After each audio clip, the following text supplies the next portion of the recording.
ಮಂತ್ರಿ ಮತ್ಸ್ಯ ಸಂಪದ ಯೋಜನೆಯಲ್ಲಿ ಮುಗೇರಡ್ಕ ನೇತ್ರಾವತಿ ನದಿಯಲ್ಲಿ ಉತ್ತಮ ತಳಿಯ ಮೀನುಮರಿಗಳ ಬಿತ್ತನೆ ಮಾಡಿದ ಶಾಸಕ ಹರೀಶ್ ಪೂಂಜಾ.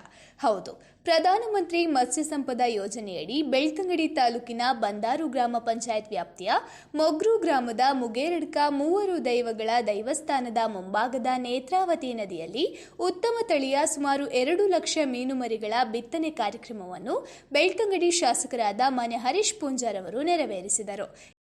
ಈ ಸಂದರ್ಭದಲ್ಲಿ ಬೆಳ್ತಂಗಡಿ ಬಿಜೆಪಿ ಮಂಡಲಾಧ್ಯಕ್ಷರಾದ ಜಯಂತ್ ಕೋಟ್ಯಾನ್, ಬಂದಾರು ಗ್ರಾಮ ಪಂಚಾಯತ್ ಅಧ್ಯಕ್ಷರಾದ ದಿನೇಶ್ ಗೌಡ ಖಂಡಿಗ, ಉಪಾಧ್ಯಕ್ಷೆ ಪುಷ್ಪಾವತಿ ಬಂದಾರು, ಮಂಗಳೂರು ಮೀನುಗಾರಿಕೆ ಜಂಟಿ ನಿರ್ದೇಶಕರಾದ ಸಿದ್ದಯ್ಯ, ಉಪನಿರ್ದೇಶಕರಾದ ಗುರುಚನ್ನ ಬಸಪ್ಪ, ಪುತ್ತೂರು ಮೀನುಗಾರಿಕೆ ಸಹಾಯಕ ನಿರ್ದೇಶಕರಾದ ಮಂಜುಳಾ ಶಿಣೈ ಸೇರಿದಂತೆ ಅನೇಕರು ಉಪಸ್ಥಿತರಿದ್ದರು.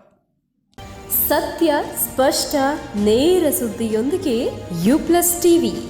ಇದು ಹೊಸತನದ ಸಂಕಲನ.